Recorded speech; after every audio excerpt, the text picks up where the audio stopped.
Há um homem no recinto, com semblante angelical, muito grande e poderoso, que afugenta todo o mal. Não se pode percebê-lo pelos olhos naturais, também não se pode vê-lo com lentes especiais. Se queres ver esse homem como é, creia nele, aceite ele, veja ele pela fé. Ele é bonito, é humilde, amoroso, se falar é tão suave. Ele é maravilhoso. Os seus olhos brilham como a viva luz, suas mãos estão marcadas e o seu nome é Jesus. Jesus, o grande rei, o Redentor, Jesus, leão da tribo de Judá. Jesus, a solução, Jesus, libertação. Como é gostoso esse nome pronunciar. Aleluia, Jesus, oh Deus maravilhoso. Oh, ele é bonito, é humilde, amoroso, se fala é tão suave. Ele é maravilhoso. Os seus olhos brilham como águas de luz, as suas mãos estão marcadas e o seu nome é Jesus. Jesus, o grande rei, Jesus, o Redentor, Jesus, o leão da tribo de Judá. Jesus, a solução, Jesus, libertação. Como é gostoso esse nome pronunciar. Como é gostoso esse nome pronunciar. Oh, como é gostoso esse nome pronunciar.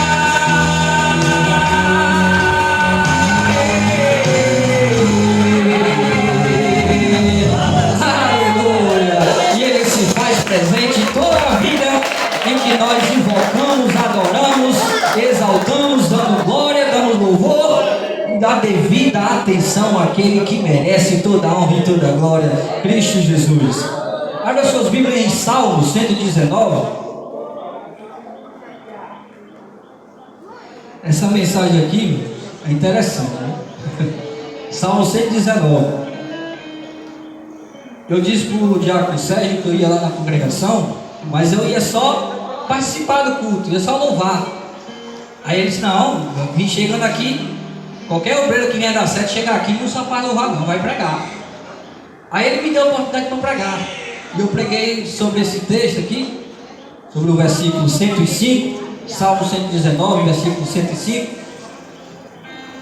Aí eu fui para o Poço Escuro, falei a mesma coisa para o irmão Elcio, e ainda disse para o diácono João Neto que preparasse uma mensagem, porque eu tinha pregado lá no culto de varões e eu tinha certeza que ia ser o João Neto. Aí eu fiquei lá, quando chegou perto da hora da mensagem, o irmão Elcio tocou em mim e disse: irmão, vai trazer a mensagem. Aí eu falei lá, né? Irmãos, eu vou ler um texto aqui que eu preguei domingo passado, mas eu não arranquei a página não, viu? Tá aqui aí. Vou pregar ele. Aí quando eu chego do Poço Escuro, já está aqui na hora da oração final. Aí eu subo aqui para olhar o relatório e está eu para pregar hoje. O mistério de Deus eu não sei o que é. Não sei para quem, não sei o porquê. Talvez seja até para mim. mas é o mesmo texto, porque eu também não arranquei a página ainda não. E nem vou. Salmo 119, verso 105. E a Bíblia nos diz claramente que a lâmpada para os meus pés é a tua palavra e luz para o meu caminho. Lâmpada para os meus pés é a tua palavra e luz para o meu caminho. Agora a igreja repita comigo. Lâmpada.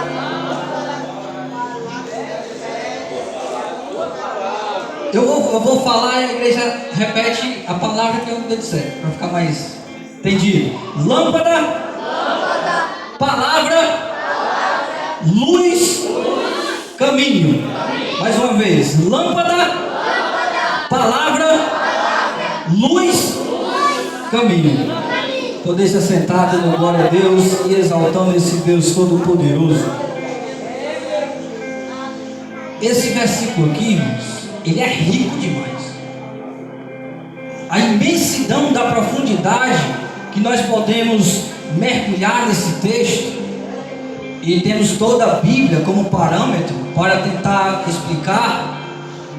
Outros pode ser até pouco, e até outros mais do que eu pode até falar mais coisa, mas aqui em cima do púlpito mesmo nós podemos ver vários obreiros, diáconos, evangelista, pastor, presbítero, e pode até falar desse texto até melhor do que eu.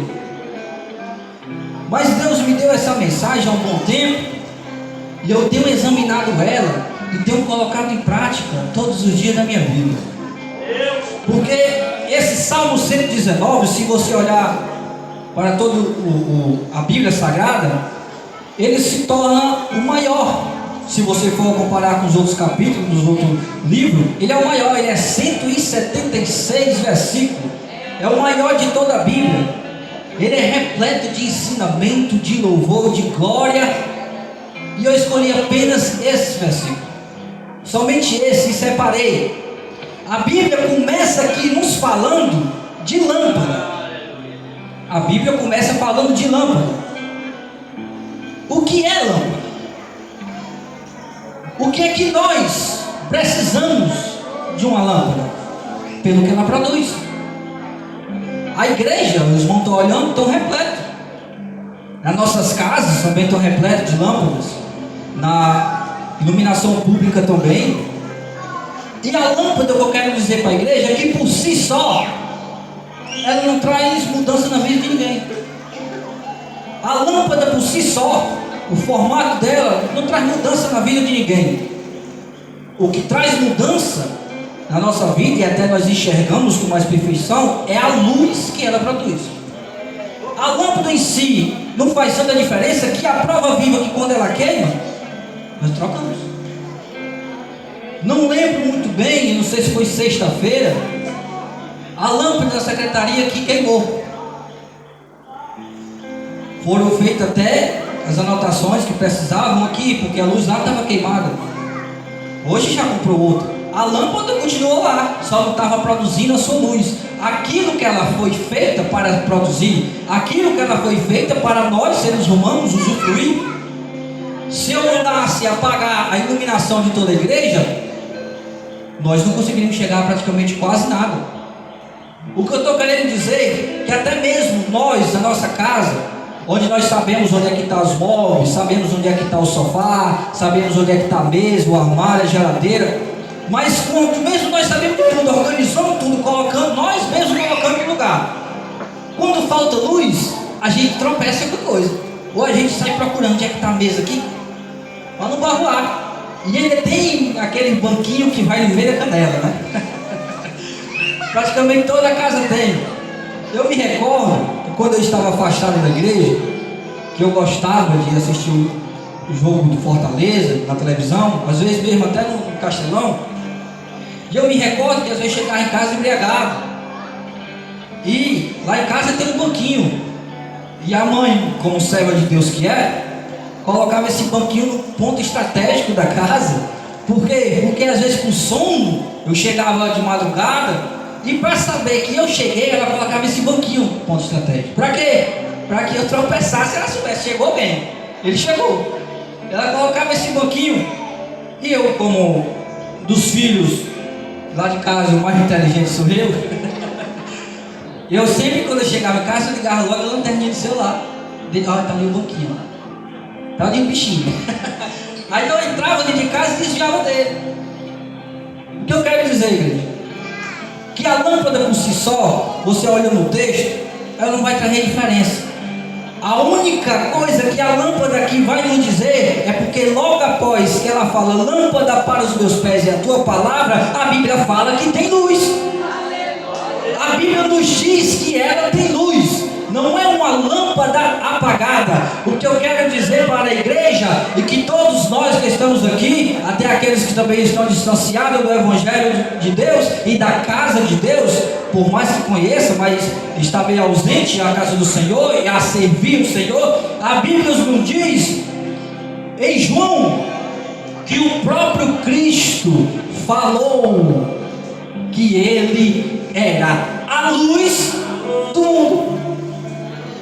Se a lâmpada é a palavra e ela tem luz, o que o texto está dizendo através de Cristo Jesus, como concordância na mensagem, ele é a luz da palavra que ilumina a nossa vida.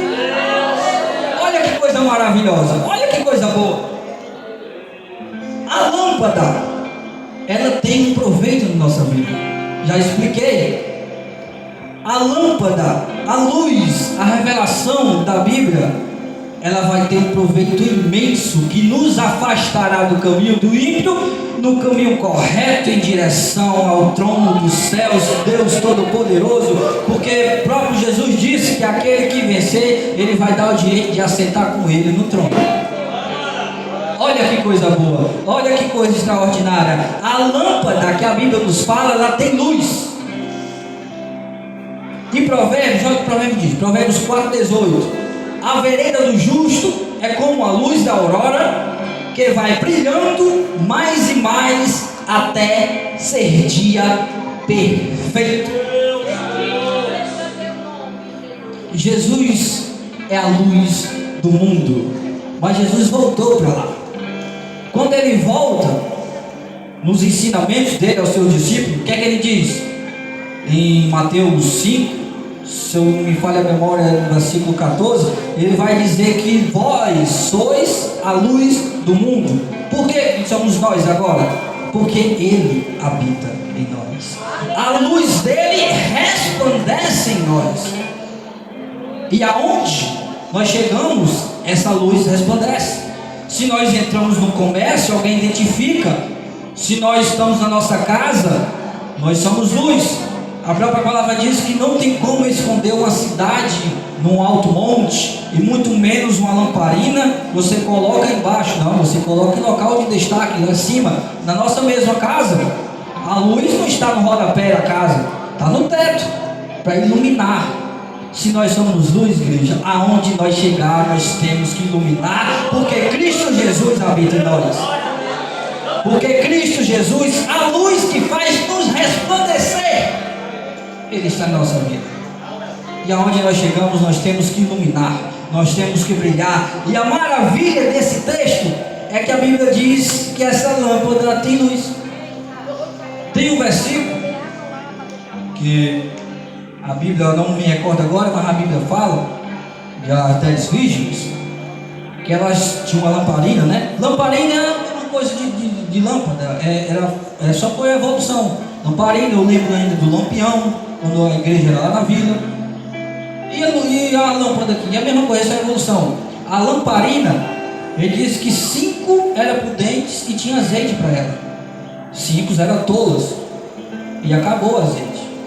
Quando alguém grita, aí vem o noivo, que essa pessoa que grita é justamente a noiva, porque o noivo não vem casar com 10 virgens, né? Não, as 10 virgens estavam lá como convidada, mas alguém gritou, aí vem o noivo. Eu espero que fosse a noiva grita, aí vem o noivo. Quando chega, outra saiu para trás daquilo que traz luz, que faz a luz brilhar. As outras que tinham ficou e foram conduzidas e chegou lá. Quando as outras recuperaram o azeite, que bateu na porta, não teve mais entrada. Se nós perdermos o brilho de Cristo Jesus na nossa vida, e se a trombeta tocar e Ele vier buscar a igreja, para onde nós vamos? Aonde nós iremos estar? Se quem tem a luz vai entrar, porque quem tem a luz resplandece Cristo Jesus, e quem tem Cristo Jesus está lavado e remido do sangue do Cordeiro, aquele que vai nos conduzir ao céu. Então, a lâmpada aqui tem luz, mas a Bíblia também diz que lâmpada para os nossos pés é a palavra. Vamos para a palavra agora. Que palavra é essa? Que tipo de palavra a Bíblia está dizendo? Esse versículo está dizendo aqui, está nos falando quando nós lemos. Não é qualquer palavra também, porque existem várias palavras. Existem palavras sinceras, outras falsas. Existe palavra que sobe a nossa autoestima, né? Existe aquela que faz derrubar. Existe aquela pessimista. Existe aquela que é otimista. Existe aquela que é verdadeira, mas também existe a falsa. Então não é qualquer palavra. A palavra que a Bíblia está nos descrevendo aqui, que é a lâmpada, é o que João descreve logo no início do seu evangelho, na revelação, que lá ele diz que no princípio era o verbo era Deus, e o verbo estava com Deus, e nada do que foi feito teria sido sem ele quem? O verbo. E o verbo se fez carne. Está falando de Cristo também. E o verbo que é verbo é nada mais nada menos do que uma classe de palavra que exprime ação. Qual foi a ação? Vinha ao mundo.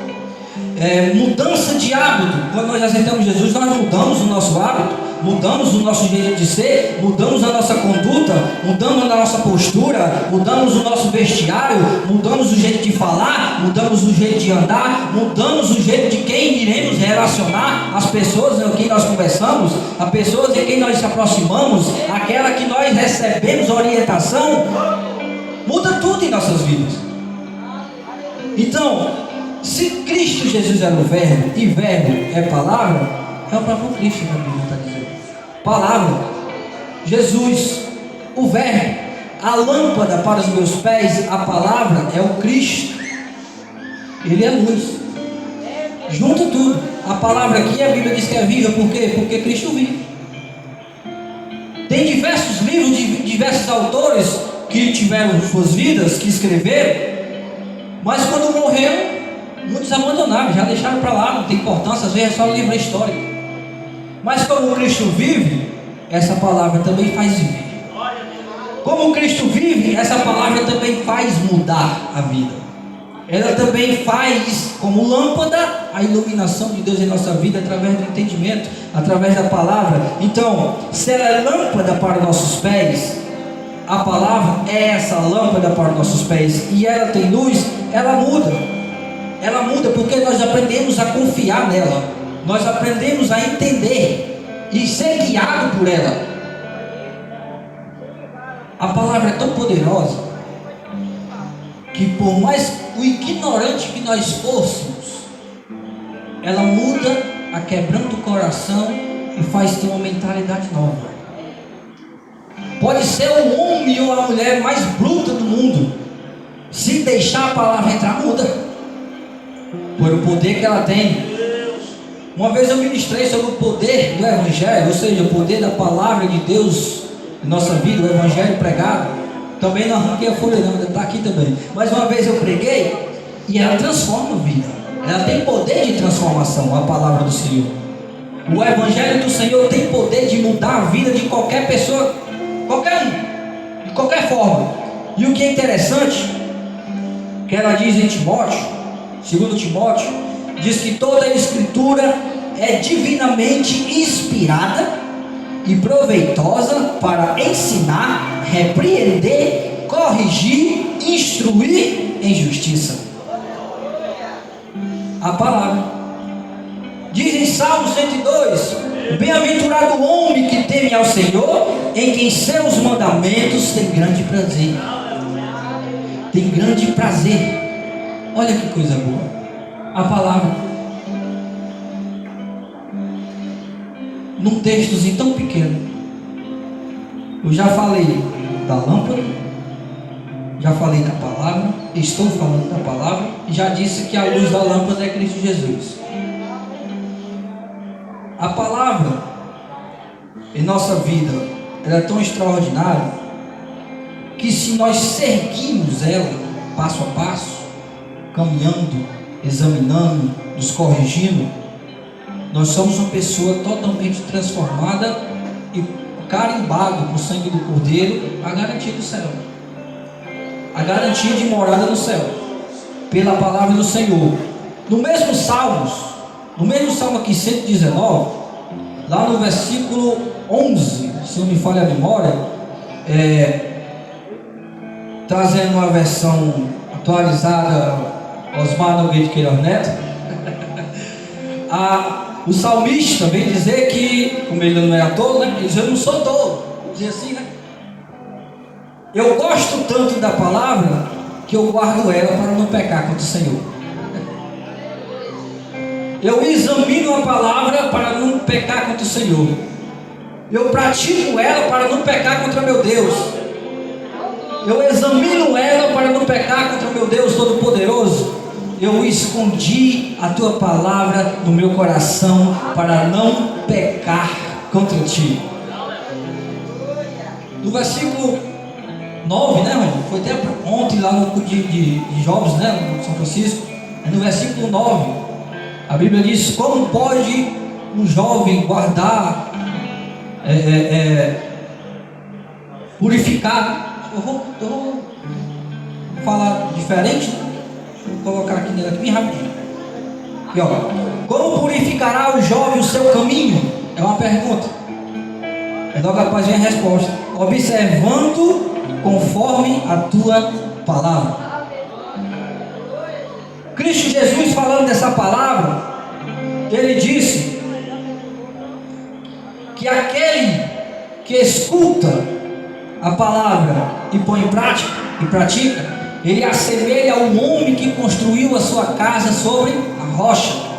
Que vem a tempestade, vem o vendavais, vem vento forte aí, vem furacão, terremoto, pode vir o que for, mas a casa não cai, porque está firmada sobre a rocha. Aquele que examina, mas aquele que escuta e não põe em prática, ele diz que assemelha ao homem que construiu sua casa sobre a areia, que pode vir até aquele lobo mau dos 3 porquinhos assoprar e derruba também, por ser frágil, porque não tem firmeza, porque não tem solo, chão firme para fazer toda a parte de estruturação da casa, e derruba.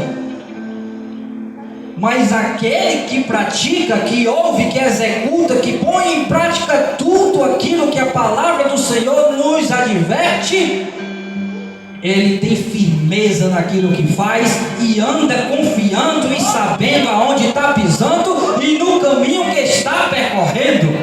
Paulo já disse e assemelha a nós como se fosse um atleta, né? Que estamos ainda em luta, em caminhada, em corrida,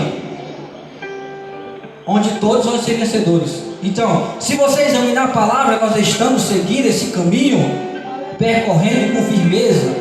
E outra coisa, sabedoria, porque a palavra traz luz ao entendimento do homem, e corrige e desvia o homem dos maus caminhos e coloca no caminho correto. Mas olha aqui, ó: lâmpada para os meus pés é a tua palavra, e luz.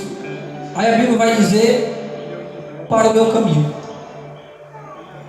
A Bíblia fala aqui claramente: para o meu caminho. Não é caminho de ninguém, é para o meu. Para o meu, para o seu. Ela é luz, ela é lâmpada, a palavra, para o seu caminho, é o seu. Agora vamos entender que céu, que caminho é esse? Que céu é esse que a Bíblia nos fala?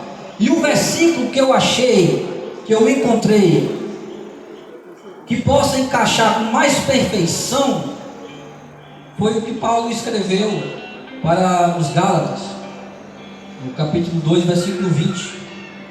Ele diz claramente que ele foi crucificado com Cristo, ou já estou crucificado com Cristo.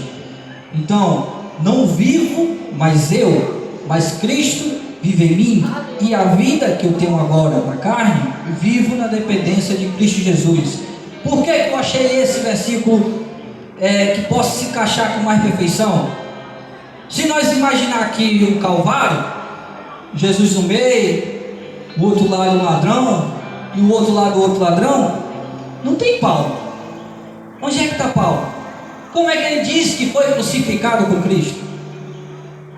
O que nós podemos aqui hoje entender e saber com perfeição, que Cristo Jesus, uma vez falando, disse que ele não veio para os sãos, ou então os sãos não precisam de médico, os doentes. O que é que ele quis dizer? Ele não veio para aqueles que são aqueles que já são sãos, possamos dizer assim. Ele veio para o pecador. Porque se ele veio para resgatar o homem do pecado e transformar o homem, dar direito à salvação, ele veio para o pecador. E muitas vezes ele era criticado por isso. Nós sabemos que ele andando por Samaria, o judeu não se relacionava com nenhum samaritano. Ele andando por Samaria, ele falou com a samaritana lá, e salvou ela e salvou a cidade. Quando os discípulos chegaram, olharam e Jesus está falando com a mulher de Samaria, porque ele não era para falar. E Jesus falou. Em um dado momento levaram uma mulher que foi pega no ato do adultério, e ninguém conversava com mulher desse jeito. Levaram para Jesus. Para quê? Para Jesus falar e condenar essa mulher. Jesus disse: pode jogar pedra aí quem não tiver pecado. Todo mundo saiu. Depois ele falou para a mulher, ele disse: ó, mulher, nem eu te condeno, vai, perdoar teu pecado, vai e não peque mais. Aqueles estão perdoados, mas se você pecar, aí é outra consequência. Mas vai e não peque mais. Jesus falou também com uma mulher que se prostituía. Jesus expulsou vários demônios, um endemoniado, conhecido como Gadareno, porque ele era da cidade de Gadara. Jesus falava com diversas pessoas que muita gente não tinha prática de conversar. Jesus mesmo falou com leprosos e ninguém nem podia tocar. E Jesus mesmo falou. O que Jesus está dizendo claramente, que ele veio para aqueles que são pecadores. E o que o Paulo descreve naquele texto, por que ele diz que foi crucificado com Cristo? Porque quem era Paulo antes do convertimento? O perseguidor, o cruel, o homem que tinha sangue nos olhos, tinha o Evangelho de Cristo Jesus como uma seita, possamos dizer assim. Ele pegava e levava preso, prendia, açoitava. A Bíblia diz que ele estava no momento onde teve a condenação de Estevão. Ele concordou com aquilo. Era um homem totalmente com a cabeça voltada para lutar contra o cristianismo, para lutar contra Cristo. Ele tinha que Cristo já morreu, e como morreu no madeiro, para ele era tido como maldito. O que é que Paulo está dizendo? Foi por esse Paulo que ele morreu. Por que Paulo agora está dizendo que vive na dependência de Cristo Jesus? Porque se antes tinha um Paulo horrível, possamos dizer assim, agora tem um Paulo transformado, porque na crucificação, quando ele encontra Jesus no caminho de Damasco, aquele Paulo foi arrancado dele e jogado na cruz, e ele vive uma nova vida, e o caminho dele foi mudado. É o que a palavra diz: lâmpada para os meus pés é a tua palavra, e ela é luz para o meu caminho. Por quê? Porque se eu começo a examinar a palavra, se eu começo a entender que essa lâmpada tem luz, o meu caminho muda, o meu direcionamento muda, a minha trajetória muda. Por quê? Porque eu passo agora a seguir a orientação da Bíblia, passo agora a seguir uma luz. A luz é o próprio Cristo, e se Ele está em mim, eu resplandeço essa luz. Foi um texto que eu achei mais que casava com a mensagem, para explicar essa parte do meu caminho, porque é meu caminho mesmo, é eu que tenho que escolher. Não é ninguém que vem escolher para você: ó, estou olhando aqui, Demilson, estou vendo o seu jeito aqui, você vai para o céu, viu? Irmão Pedro também vai. Irmão Rogério, não sei. Não é eu que vou escolher por ele. É ele que tem que ter certeza, examinando a escritura da palavra, examinando o texto e tendo a Bíblia como sua luz, como sua regra de fé, como aquilo que ele pratica, como aquilo que ele vive. Paulo escrevendo a Timóteo, Timóteo era considerado o pastor da igreja de Éfeso, né? Nós vamos dizer assim, porque Paulo escreve carta para a igreja de Éfeso, mas também escreve para Timóteo. E uma das suas escrituras, eu tinha até comentado com o Rogério há uns dias atrás, ele fala, porque ele estava preso e ele sabia que muitos estavam envergonhados dele, até mesmo do evangelho. Eu acredito que naquela redondeza, naquela cidade acolá, muitos chegaram: olha, que Cristo é esse que você está crendo? Sendo que o Paulo que pregou para você está preso e vai morrer. Que Cristo é esse que você está crendo? Se o camarada que pregou, o camarada que tinha unção, aquele que chegou, que mudou a sua vida, está preso, tu vai ser preso também, mané, né? Sabe se alguém falava assim? Só que Paulo, sabendo de tudo isso, escreve uma carta para Timóteo, e ele diz: Timóteo, eu estou preso porque eu não me envergonho desse evangelho, mas eu te digo uma coisa, um conselho. Se fosse num diálogo, irmãos, era algo uma maravilha. Eu fiquei imaginando como se fosse um diálogo. Paulo dizendo tudo isso: não tenha vergonha de mim não tenha vergonha de Cristo não tenha vergonha do evangelho que você creu não. Creia nele, siga ele. Aquilo que você se converteu, que mudou a sua vida, continue firme, segure. Eu ainda vou te dar um conselho. Aí imagina Timóteo: diz, Paulo, diz qual é esse conselho? Pelo amor de Deus, diga aí, porque muita gente chegou para mim falando mal. Diga qual é esse conselho. Aí Paulo diz: conserva o modelo das sãs palavras. Conserva o modelo das santas palavras. Porque se a palavra é Cristo, o que é que Paulo está dizendo? Timóteo, mantém conservado em sua vida o modelo de Cristo. Mantém conservado em sua vida os passos de Cristo. Paulo uma vez teve a audácia de dizer que se você não conseguir imitar Cristo, imite Ele. Quando ele diz conserva o modelo das santas palavras, ele põe em prática, observe, examine e traga para si o modelo de Cristo Jesus. Não se envergonhe desse modelo. A palavra, ela que faz a mudança na vida. Às vezes a pregação nos faz sentir: rapaz, o irmão pregou, foi tão bom, tão gostoso, mas ele pegou a palavra. Se botar essa mesma palavra aqui para todos os obreiros aqui pregar, vai ter pregação até muito melhor do que a minha, mas não pode nenhuma das vezes entrar em conflito. Se entrar em conflito, está errado.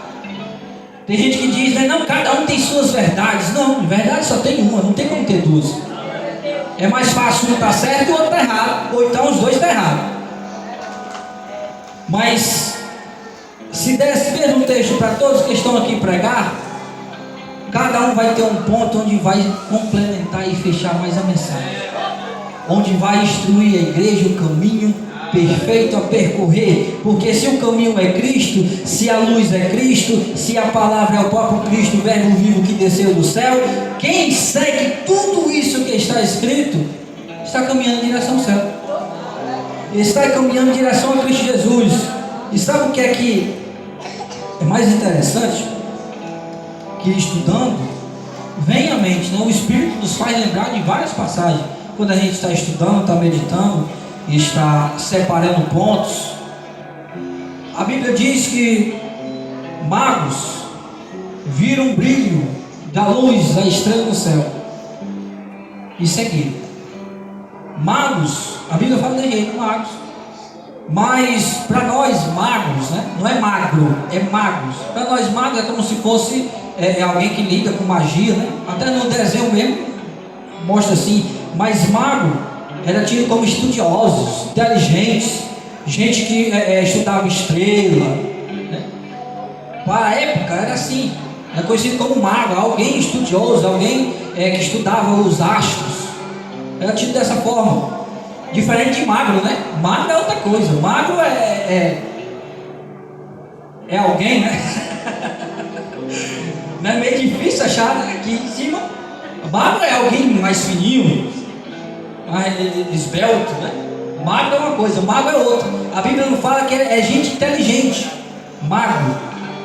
Então, esses magos viram o brilho de uma estrela, eles estudavam a estrela. Então, eles viram a luz que a estrela estava produzindo e começaram a seguir. Eles vêm seguindo e vêm olhando o brilho da estrela. A estrela está brilhando ali, ele vem seguindo, vem andando, vem percorrendo. Quando chega na cidade, eles vão encontrar com Herodes. Herodes era o rei. Quando entra para falar com Herodes, o que acontece? A luz apaga. Eles falam com Herodes, todos nós sabemos que Herodes maquina, né, naquele momento, para tentar matar o menino Jesus que nasceu. Ele diz: pois quando você encontrar, volte por aqui para me dizer, porque eu também quero adorar. Também quero adorar esse rei que nasceu. E eles estão lá nesse momento, mas quando ele se retira do local, da presença de Herodes, a estrela volta a brilhar no céu, a luz volta a raiar no céu novamente. Como volta a raiar, eles que estudavam sobre isso, ele volta a traçar o caminho de novo, a seguir a estrela. E seguindo aquele brilho, eles viram Jesus. Eles deram ouro, incenso e mirra. Jesus era de uma família pobre, José, Maria, nasceu numa família pobre, mas Jesus providenciou até o seu sustento: ouro, incenso e mirra. O que eu quero dizer para a igreja? Então, a minha proposta, trazendo isso: se nós seguirmos uma luz, que essa luz é Cristo, e esse Cristo está no céu, nós estamos seguindo em direção ao céu. Da mesma forma que eles estavam seguindo a luz da estrela, eles encontraram Jesus. Se nós estamos seguindo a luz, nós vamos encontrar também Jesus. Mas da mesma forma que eles desviaram o seu caminho, a luz deixou de brilhar. Se nós estamos trilhando em direção a Jesus, a luz que Ele é, a luz que resplandece em nossas vidas, por que mudar o caminho? Por que mudar a direção? Por que mudar o foco? Por que desviar desse caminho? Diga aí para o seu irmão, meu irmão, diga, pode dizer, meu irmão, não desvia não. Não desvia não. Porque se Herodes maquina o mal para matar Cristo Jesus, se você desviar o seu caminho, o diabo, Satanás, o inimigo de nossa vida, está maquinando mal para matar o Cristo e até mesmo a nossa vida, para não ter encontro com Ele. Se nós perdemos o foco da luz que é Cristo Jesus, nós estamos desviando o caminho. Satanás mata a nossa vida. Aqui Satanás está representado em Herodes, porque realmente foi ele que incorporou em Herodes e maquinou o mal. Porque Jesus não poderia ir à cruz, mas ele poderia pecar e até morrer antes. O feito não ia nada acontecer, não ia ter nem salvação para nós. Mas Deus sempre guiou. Enquanto ele era menino, Deus ia alertando seus pais, ia conduzindo. Eles encontraram Jesus, os magos, porque seguiram a luz. Se nós estamos seguindo a luz, não adianta desviar o foco, desviar o caminho. Nós vamos perder. E a Bíblia mesmo diz que Jesus nos adverte, né? Nós devemos guardar aquilo que nós temos, para que ninguém roube a coroa. Quem é esse alguém que pode roubar? É o próprio Satanás. É o que ele quer tirar das nossas vidas. Ele não tem mais chance de perdão, nós temos. Então ele quer tirar de nós esse direito. Então para que desviar o caminho, desviar o foco, se desviar desse trajeto? Se a Bíblia Sagrada é o manual, e ela mesmo diz que a lâmpada para os meus pés é a palavra, e ela também é a luz para o caminho. Se eu estou seguindo esse caminho que ele disse para Tomé, né? Jesus disse para Tomé que sou eu sou o caminho. Se o caminho é Cristo Jesus, se a luz é Cristo Jesus, se a palavra que é lâmpada é o próprio Cristo Jesus, eu vou dizer o caminho para quê? Nós vamos mudar o foco, a trajetória da nossa vida para quê? Se Jesus é essa direção, se Jesus é quem nos conduz, se o Espírito Santo está conosco, porque Ele não nos deixou órfãos de maneira nenhuma, Ele nos deixou com o Espírito que nos vivifica, o Espírito que nos alegra, o Espírito que nos faz ter fogo, arder, aquele amor por Cristo Jesus, aquela comunhão, aquele que nós estamos cantando em casa, às vezes até esquece a letra, começa a gemer, às vezes até mesmo chorando, e aquele mesmo Espírito que está no mover da igreja, no glória da igreja, no louvor, naquela paz que sentimos, é o mesmo Espírito, e o próprio Cristo Jesus mandou para nós. Ele nos entregou para não deixar órfão. Olha que amor, olha que amor. E Ele nos deixou a palavra do Senhor, aquela que nos adverte, aquela que nos coloca no caminho. Para que desviar o foco? Para que desviar a atenção? Se a Bíblia Sagrada é o manual da salvação do cristão, e ninguém não consegue chegar ao céu de outra maneira se não for se render nos pés de Jesus. Não tem. Não tem como. Tentaram construir uma torre de Babel, não deu em nada. Não tem jeito. A Cristo Jesus é a luz. Ele é que nos salva mesmo. Ele é que nos instrui. Ele é que nos alegra. Ele é que nos dá vida. E somente em Cristo Jesus nós temos uma vida e a garantia de uma salvação e de um reino glorioso no céu. Porque também nós fazemos parte dele, porque parte do reino dele lá, que é o Espírito Santo em nós, habita em nós, também faz parte. A Bíblia fala de diversas passagens que falam sobre fermento, a maioria das vezes falando sobre doutrinas falsas, aquilo que nos dá fermento, que nos tira a orientação, a doutrina da palavra. Mas tem uma que ela fala que não está direcionada a fermento de falsas doutrinas ou de Satanás, não. Ele fala até em Mateus capítulo 13, fala que o reino dos céus é semelhante a uma mulher que mistura 3 medidas de farinha e mistura com fermento e vai amassando até se unir. Acredito eu, por que ele ia falar 3 medidas de farinha? Farinha é algo natural da terra. Por que ele ia falar assim? Acredito eu, pela toda a leitura, toda a prática, falando de um rei, essas 3 medidas de farinha poderiam ser corpo, alma e espírito do ser humano. E esse fermento que ele fala, não para fermentar, mas para poder fazer crescer, é o Espírito Santo em nossa vida. Por quê? Porque o apóstolo Pedro já disse que nós devemos crescer na graça e no conhecimento. Só crescemos se tivermos o Espírito Santo. Se não tivermos, não tem como crescer. Ou tem como crescer de outra forma? Só se for estudo secular. Não adianta de nada estudar, até mesmo a Bíblia, se estamos praticamente afastados. Podemos ter orientação, mas a alegria maior, plena e gozo na alma é quando estamos no caminho do Senhor. Porque o Espírito vai nos dando essa compreensão. Eu não me recordo agora, mas iria alguém que servia o rei, ia numa carruagem. Aí o Espírito direciona a Filipe a explicar uma passagem da Bíblia, que era até em Isaías. Ele estava lendo e não estava entendendo, estava lendo e não estava entendendo, estava lendo e não estava entendendo, e lia e não entendia. Estava ficando, vamos dizer, até com raiva, porque estava lendo, queria entender e não entendia. Aí ele direciona Filipe lá. Filipe olha, o que é que você está lendo? Ele diz, não, eu estou lendo, não estou entendendo. Aí o Filipe começa a explicar, e ele começa a entender.